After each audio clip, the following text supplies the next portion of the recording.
할렐루야, 예수님 함께 하시다. 할렐루야, 오늘은 인간의 운명과 신앙에 관해서 생각을 해보자 합니다. 인간이 연약하기 짝이 없죠. 요즘 이제 자꾸 이렇게 나이가 드니까 사람들 왔다 갔다 하는 게 인생은 안개와 같구나. 태어난 아이도 자라고 늙고 죽는구나. 그 잠시 있다 사라질 안개이구나. 이런 성경 말씀이 맞다. 이런 생각이 들어요. 엊그제 들은 재밌는 얘기, 재밌다기보다 하여튼 어떤 할머니가 아주 힘든 일을 겪고 아이고 죽다가 살았네. 그러지 않습니까? 그랬더니 손자, 초등학교 다니는 손자가 아이고 할머니 사람은요 살다가 죽는 거예요. 그 손자가 똑똑하다. 그런 얘기들을 하더라고요.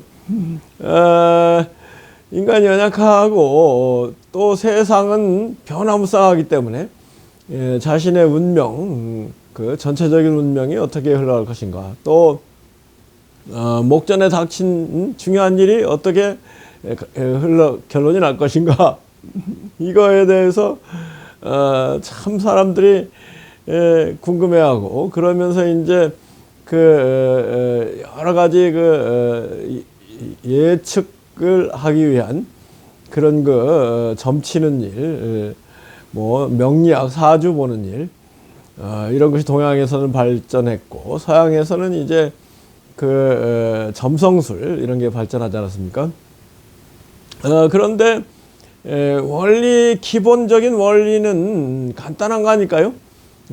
생각을 골똘히 하면 그 생각이 말이 되고, 말이 행동이 되고, 행동이 삶이 되고, 삶이 인격이 되고, 인격이 운명이 된다.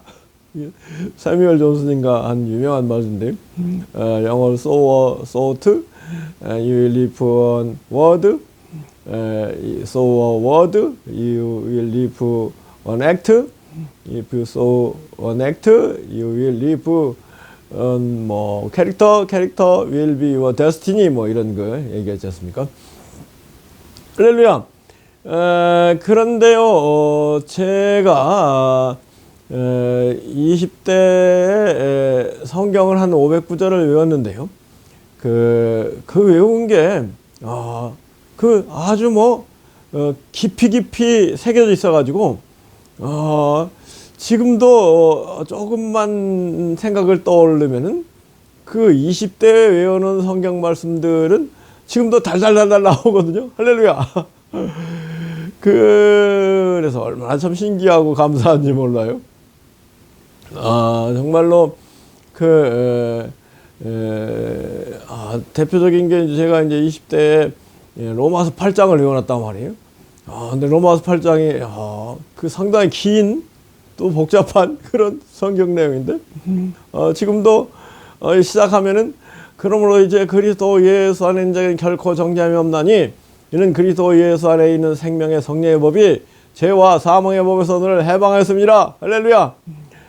누가 우리를 그리스도의 사랑에서 끊으리요? 환난이나 곤고나 핍박이나 적시냐 기근이나 위험이나 칼이라. 우리가 종일 죽임을 당케도 도살을 양같이 여기면, 그러나 이 모든 일에 우리가 우리를 사랑하는 이를 넉넉히 이기느니라. 할렐루야. 그런 걸 보면은 참 젊을 때 외우는 게 중요하다고 생각해요. 근데 최근에 이제 내가 코로나 바이러스 시대에 이제 찬송가 외우기를 했잖아요. 찬송가를 지난주에 외운 찬송가가 십자가를 질 수 있나 주가 물어보실 때 죽기까지 따르리 저들 대답하였다. 우리의 심령 주의 것이니 당신의 형상 만드소서. 주인도 따라 살아갈 동안 사랑과 충성 늘 바치오리다. 십자가를 질 수 있나? 주감으로 죽기까지 십자가 죽는 거 아니겠습니까? 2절은 너는 기억하고 있나? 구원받은 강도를 저가에게 하였을 때 낙원 허락받았다. 주님 십자가 질 때 거기에 구원받은 강도가 있었잖아요. 2절. 3절은 주께 내 헌 맡기겠나 최우승님 믿으며. 최우승님 십자가 이런 건 다 최후 아닙니까? 그러니까 혼을 맡겨라 최우승님 믿으며 걱정 근심 모든 것을 눌러 덮을 때 우리의 심령 주의 것이니 당신의 형상 만드소서. 주 인도 따라 살아갈 동안 사랑과 충성 늘 바치오리다. 이런 일 다 할 수 있나 주가 물어보실 때 용감한 자 옛날처럼 선뜻 대답하리라. 이제 이것도 확실하게 외웠습니다만 전에부터 외우려고 이제 노력을 했는데 외우고 또 안 하니까 또 잊어버리고 그러다 이번에 이제 확실히 연상법에 따라서 이렇게 절대로 잘 기억하는 거는 이 연상법. 그러니까 이제 십자가 그 연상을 죽는 일, 그 구원받은 강도, 최우승리, 용감한 자 옛날 뭐 이렇게 연상을 해가면서 기억을 해놔야 이게 잘 기억이 되거든요. 할렐루야. 근데 이제 지난 주일 점심 시간에 이런저런 얘기를 하면서 그러니까 지난 주에 제가 깨달아진 얘기, 들은 얘기 가운데 인생이라는 것은 결국은 특히 이 노래 유행가 를 어떤 가수가 유행을 시켰다. 그러면 그거를 그때까지 막 익히기 위해서 수백 번 부르고 또 여기저기 불러다니면서 수백 번 부르면서 그 유행가 가사대로 그 사람들 가수의 인생이 흘러갔다. 그 대표적인 경우가 그 배호가 뭐 일찍 죽었다든가요. 배호라고 있었는데 그 다음에 문주란이가 뭐 쓸쓸한 산장을 부르더니 쓸쓸한 산장에 살았다. 그런 얘기들이 많이 있습니다. 그래서 우리 이 살아가면서 이 정말로 수천 번, 만 번 막 이렇게 가사, 노래를 부르고 그 운명이 되는 거. 안 그렇겠습니까? 그게 이제 생각이 되고, 노래가 되고, 말이 되고, 삶이 돼버렸다. 운명이 돼버렸다. 그런 생각들을 우리가 갖고, 이런 가지고 운명을 타파해 나가야 되지 않겠습니까? 할렐루야. 그래서 저는 절대로 이 찬송가 외워 부르기를 강조를 하고, 찬송가 가사, 내 영혼에 햇빛 비치니 주 영광 찬란해. 이 세상 어떤 빛보다 이 빛 더 빛나네. 주의 영광 빛난 그 빛 내게 비춰주시옵소서. 그 밝은 얼굴을 나 영혼 기쁘다. 할렐루야. 내 영혼에 노래 있으니 주 찬양합니다. 주 귀를 기울이시다. 다 듣고 계시네. 주의 영광 빛난 그 빛 내게 비춰주시 그 밝은 얼굴을 나 영혼 기쁘다. 내 영혼에 봄날 되어 주와 함께 하실 때 그 평화 내게 들고 주 은혜 꽃피네. 주의 영광 빛난 그 빛 내게 비추셔서 그 밝은 얼굴 나 영혼 기쁘다. 내 영혼에 희락이 큰 소망 넘치네. 주 예수 복을 주시고 또 내려주시네. 주의 영광 빛난 그 빛 내게 비추셔서 그 밝은 얼굴 나 영혼 기쁘다. 이렇게 막 외워서 집중적으로 부르는 일을 많이 하다 보니까 하여튼 뭐 느리게 이렇게 박자에 맞춰서 부르는 게 좀 뭐랄까요? 심심하다니까요. 그런 생각이 들어요. 하여튼 외워 부르기처럼 좋은 게 없다. 강력한 심령의 변화, 운명의 변화의 길이 외워서 부르는 것이다. 그걸 강조하지 않을 수 없습니다. 그러면서 제가 지난주에 이 운명론에 관해서 구한말이죠. 민비의 운명, 고종의 운명, 순종의 운명에 관해서 이렇게 저렇게 역사적인 공부를 해봤는데요. 첫째는 하여튼 조선시대에 사주 명리학이 굉장히 발전해가지고 심지어는 과거에 합격한 자를 등용할 때 그 사람의 사주를 써내라고 했다든가요. 그래가지고 사주를 보고 이 자는 충성스러운 자다, 이 자는 반역할 자다, 반역할 자니까 조심해야 된다 이랬다든가요. 그런데 그 초선의 역사가 흘러가면서 이런저런 뭐 엄청난 일들이 많이 있었지 않습니까? 이를테면은 태정, 태세, 태종 이런저런 일 할 때도 사주가 있었을걸요. 사주 명리학의 출발은 그 주역이라고 해서 춘추전국 시대에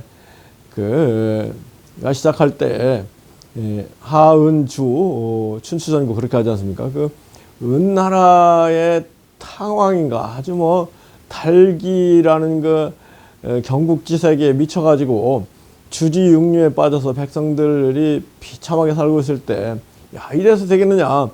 이거를 타파하자는 뜻을 품고, 큰 뜻을 품고 주문공이 움직이는데, 이 왕이 막 그 변화무쌍하니 움직이다가 자칫 잘못하면은 죽기 십상이다. 그런 상황에서 그 주문왕이 연구를 해가지고, 이 앞날을 예측할 수 있는 뭐가 있지 않겠는가 해서 이 음양을 기초로 해가지고 8개, 64개를 8개죠. 88, 64개가 되는 건데 8개를 놓고 그러니까 이렇게 뭐 대나무 가지를 던져서 산 가지를 던져가지고 양양양, 양양양. 아, 이게 건괴. 그 다음에 임금이 될 꾀다. 최고 좋은 꾀다. 그 다음에 뭐, 건괴. 건괴는 뭐냐면, 이 6개 쫙 나오면은, 그게 이제 최고의, 두 번째 최고의 꾀다. 그런 이제 인간 이 세상의 변화의 원리가, 음기와 양기, 낮과 밤, 여름과 겨울, 남녀 이런 변화 가운데 그 변화의 기본은 음과 양이다. 우리는 태극기도 결국은 그 붉은 태극, 파란 태극 이게 이제 양과 음을 얘기하는 거예요. 그리고 사괴가 있잖아요. 그게 다 이제 주역에 깊이 빠진 조선 사람들이 태극기를 만든 건데. 제가 하고자 하는 얘기는 뭐냐면 그래가지고 이제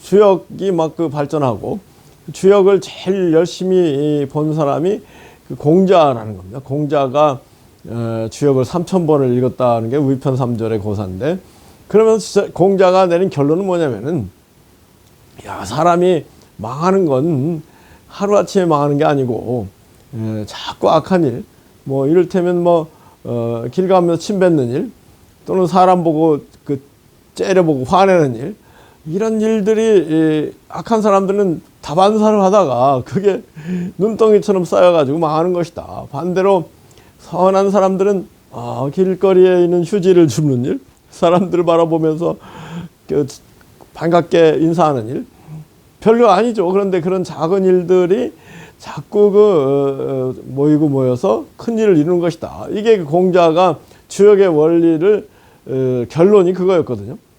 우리 주님께서는 또 뭐라고 하셨어요? 야, 선한 사람 쌓은 선에서 선한 좋은 일들이 나는 거고 악한 사람은 쌓으락에서 악한 나쁜 일들이 일어나는 것이다. 저는 이 적선생선, 적악생악, 선목선과 악목악과 당연한 거 아니겠습니까? 이 주님 말씀을 너무 좋아하는데 여하튼 주문공이 주역을 만들어서 64괴를 통해서 장래를 예측하는 그런 걸 만들어 놓은 시서역, 사서 삼경할 때 삼경이 이제 시경, 서경, 역경이 바로 주역이거든요. 그래서 중국이 역점이 정말 발전하고 그 연장선상에 이제 명리학, 사주학이 발전한 거죠. 그러니 이게 상고 시대부터 춘추 시대가 기원전 거의 1000년 시작했을 거예요. 그러니 이 춘추 시대가 800년 가고 이제 춘추 전국 시대를 그러니까 800년 가고 춘추전국 시대를 통일한 게 진나라가 220년인가 BC 220년인가 통일했으니까. 그러니 이 운명학, 동양의 운명학이 역사가 3000년 역사 아니겠습니까? 그런데 이제 조선의 태정태세 문단세로 흘러가면서 다들 뭐 그때 고려의 마지막 왕이던 뭐 공민왕, 그 불교에 심취해가지고 고려 불교 나라에서는 사주 이런 거 안 맞는가 모르겠습니다만 하여튼 뭐 조선 시대로 넘어오면서 분명히 사주가 굉장히 발달하고, 그래서 뭐 다 양반들은 뭐 사주 단자라고 하는가요? 서로 그 결혼할 때 주고받고 했던가. 하여튼 뭐 심지어는 과거에 합격한 사람들이 사주를 나라에서 받아가지고 관리했다는 거 아니에요? 그러면 사주가 얼마나 발전했겠어요? 그런데 세종의 아들 문종이 자기 아들 단종의 사주를 보지 않겠습니까? 봤는데 그 자기 동생 세조가 자기 아들을 죽일 거라는 거가 사주에 나왔어요? 나왔으면 예방을 못하고 죽고 말았어요. 그때 문단세, 예성연중, 성종이 이제 연산군이 태어났을 때 연산군의 사주를 안 받겠습니까? 연산군의 사주를 보니까 야, 이놈아 완전 나라를 망칠 놈이다. 그랬으면은 다른 왕을 세자를 세웠을 텐데 사주가 맞는 부분이 있다는 거죠. 그런데 맞지 않는 부분이 더 많다는 거 아니겠습니까? 광해군 다음에 누구예요? 인조 반정이 일어났지 않습니까? 광해군도 자기 사주를 보고 언제 반정이 일어나면 내가 완전히 쫓겨나게 생겼다, 이런 걸 대비하고 이런 걸 했어야. 선조 때 야, 우리나라에 전란이 일어난다. 그 다음에 누구예요? 인조 때, 선조 때는 임진왜란, 인조 때는 병자호란이 일어난다. 이런 걸 다 예측을 해가지고 막아야 못 막지 않았습니까? 근데 이제 제가 지난주에 공부한 부분은 고종, 민비 그 부분이었습니다. 고종이 이제 민비하고 16살 땐가 뭐 이렇게 혼인을 해서 민비가 그 아주 똘똘하고 그래서 흥선대원군 시아버지가 수렴청정을 하는데 그 고종이 뭐 그 24살이 됐는데도 흥선대원군이 안 물러나니까 민비가 신하들을 동원해 가지고 그 흥선대원군을 물러가게 하고 고종이 친정을 하기 시작했죠. 그러면서 이제 그 대원군 때만 해도 척사우의정이라 해가지고 외국 세력이 발을 못 붙이게 했거든요. 참 대단해요. 그러면서 대원군 때 막 미국도 막 물리치고 막 그랬죠. 프랑스도 물리치고. 일본은 1854년에 미국 페리 제독이 왔을 때 거기에 항복해가지고 문호를 개방했습니다만, 우리나라는 대원군이 잘 막은 거예요. 대원군과 그 국민 백성들이 잘 막은 거죠. 그래가지고 이제 대원군이 물러간 다음에 그 은양호 사건 1876년이죠. 그때 강화도에 이제 이 철갑선을 가진 일본이 쳐들어온 거예요. 그러니까 그때 이제 고종이 신하들하고 상의해서 우리도 이제 개방을 해야 된다. 그냥 더 이상 이렇게 있을 수는 없다. 그래가지고 이제 일본하고 불평등 조약을 맺은 거죠. 병저수호조인가. 그리고 나서 이제 일본 세력이 자꾸 들어와서 보니까 이제 결국은 이 군대를 신식화하는 게 제일 중요하다.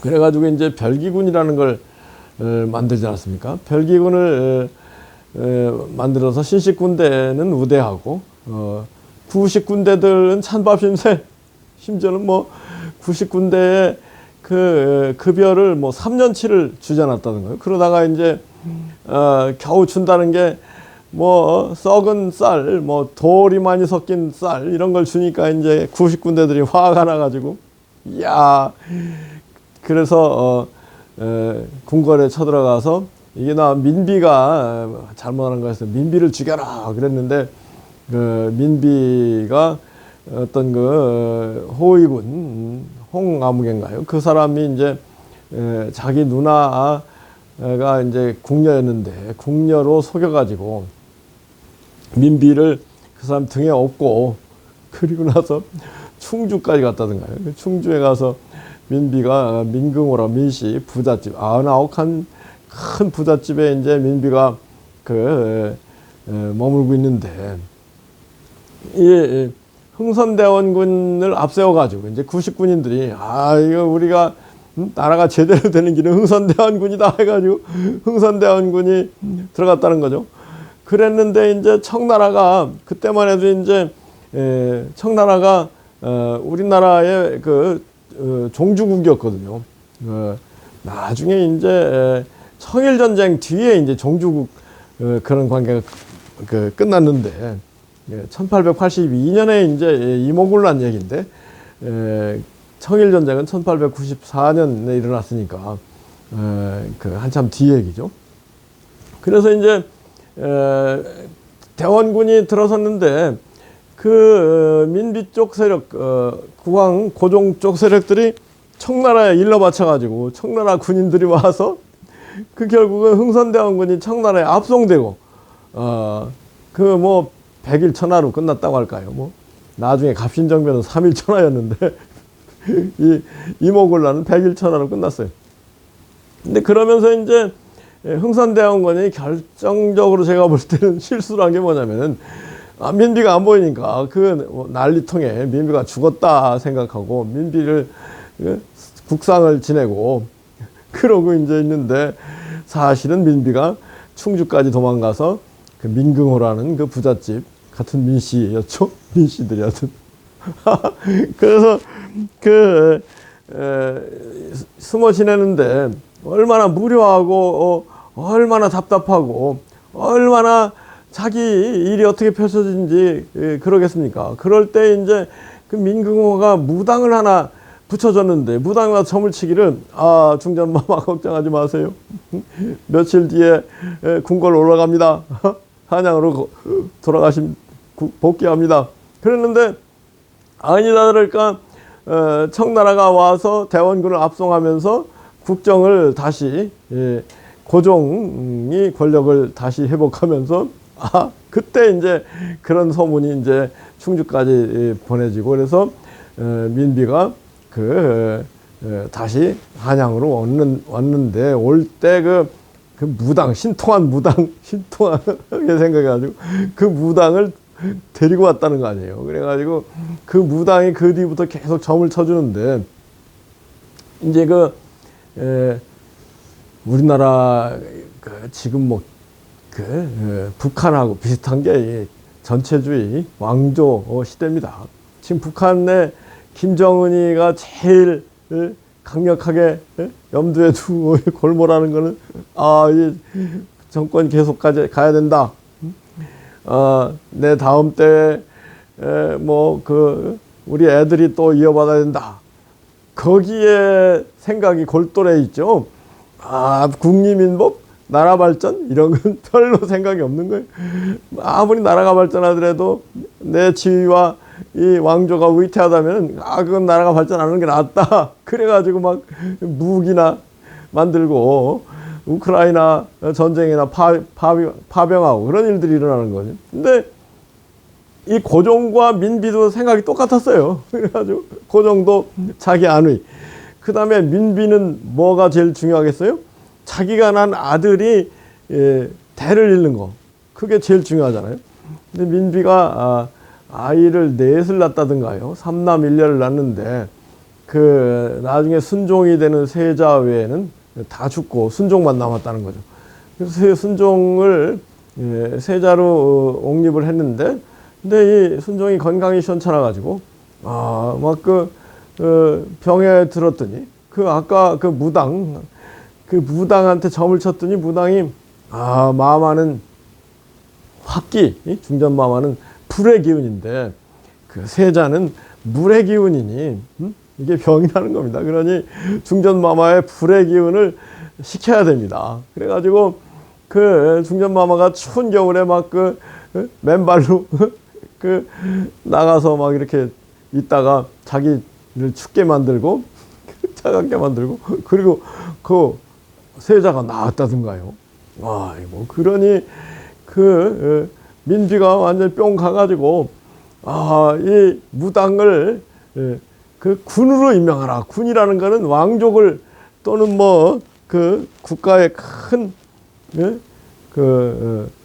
뭐 이런 그 왕족 내지는 왕의 사돈 집안 사람들을 군으로 임명하는 건데 어마어마한 자위를 내려가지고 이 무당을 진령군이라고 뭐 이렇게 해줬다든가요. 근데 진령군이 막 그 궁궐에서 막 그 점치고 굿하고 그러니까 당시만 해도 유교자들이 뭐랄까요? 4대 부중을 이루고 있을 때 아니겠습니까? 4대 부중 불교 말인가요? 여하튼 국정을 맡은 사람들이 막 들고 일어나서 상소를 자꾸 올리니까 이 진령군도 그래도 뭔가 생각이 있는 사람이라 아이고 뭐 이런 상황에서 제가 계속 여기 머물기보다는 진령군이 스스로를 저는 관운의 딸입니다. 관운장이 저에게 나타나서 이런저런 계시를 해줍니다. 그랬다던가요. 그러면서 관운장의 사당을 그 창신동 아주 경치 좋은 전망 좋은 데에 져주세요. 그래가지고 거기에다가 그 진령군의 관운장 사당을 짓고 거기에서 진령군이 막 의리의리하게 어마어마하게 사는데 그 대표적인 일이 이제 세자가 또 큰 병에 걸렸는데 그때 이제 뭐 고종하고 민비하고 그 들락날락하면서 그 진령군의 그 사당에 와서 점치고 굿하고 그랬다는 거거든요. 근데 이제 이 진령군이 그랬다는 거예요. 이번에 세자의 병이 나으려면은 금강산 12,000봉 한 봉우리마다 뭐 쌀을 2섬씩 바치고 뭐 포를 바치고 그리고 돈을 몇 냥씩 바쳐야 됩니다. 그래 그게 계산해 보니까 당시 조선의 1년치 예산이었다는 거죠. 근데 그걸 안 그렇겠습니까? 그러니까 민비는 하여튼 뭐 이 순세자가 살아야 되니까 고종도 마찬가지고 그래서 그거를 바쳐가지고 나왔다는 거예요. 또 그리고 그러니까 막 완전히 국정을 이 무당 진령군이 좌우하고 그래서 진령군이 자기 아들도 막 뭐 정삼품을 정삼품은 지금 아마 판서 참판쯤 되는가요? 차관 시켜주고 그리고 하여튼 뭐 진령군이 줄을 대면은 뭐 다들 출세하는 그런 진령군한테 막 이 어마어마한 돈이 금강산에 바친다는 그것도 결국 누구 차지였겠습니까? 진령군 차지죠. 그리고 뭐 심지어는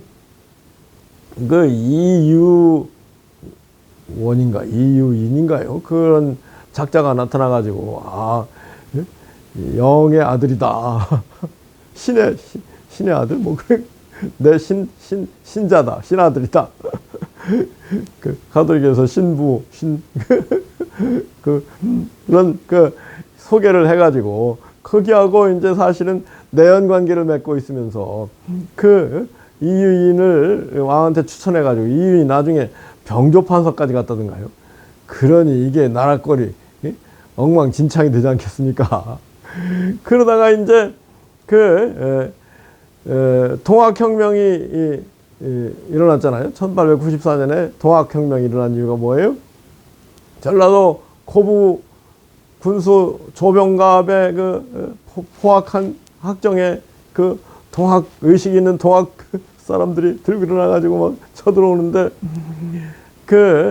그때 이제 하여튼 뭐 고종은 처음부터 이거 청나라가 와서 도와줘야 되는데 그랬다는 건데 이제 신하들이 이거 저거 지방에서 농민들이 반란난 가지고 청나라 오라가면 되겠습니까? 그랬는데 그 내려간 그 장군이 이거 겁을 내 가지고 청나라 오라고 해야 되겠습니다. 그래서 청나라 또 얼싸좋다 와가지고 군대를 보내고 그때 이제 그 우리나라 그 병자 수호 조약 때 이제 뭐 청나라 군대가 들어오면은 일본 군대도 들어온다 뭐 그래가지고 일본 군대하고 청나라 군대가 와서 동학 수만 명을 도륙하고 결국은 우리나라에서 청일 전쟁이 일어나 가지고 완전히 청나라가 뭐 청일 전쟁은 전면전이었거든요. 그래가지고 청나라가 항복하고 요동반도 그다음에 산동반도 대만을 할양하고 어마어마한 배상금을 내고 그리고 겨우 휴전을 했다고 할까요? 그랬는데 그 러시아, 독일, 프랑스 삼국 간섭이죠. 간섭해가지고 일본 너희들 겨우 이렇게 뭐 개화한 나라에서 청나라 이겼다. 청나라에 요동반도 산동반도 먹는 게 말이 되느냐. 이제 다른 나라들도 요동반도 산동반도를 욕심을 내고 있었는데 일본이 차지하니까 돌려줘라 그래가지고 일본이 눈물을 머금고 돌려주고 대만만 그때부터 식민화를 해서 1895년부터 2차 대전 끝날 때까지 대만은 60년 일본 식민지였죠. 근데 이제 삼국 간섭을 해서 일본이 양보하는 걸 보고 민비하고 고종이 이거 일본에 계속 의지하기보다는 세력 균형 차원에서 러시아를 한번 기대해 봐야 되겠다.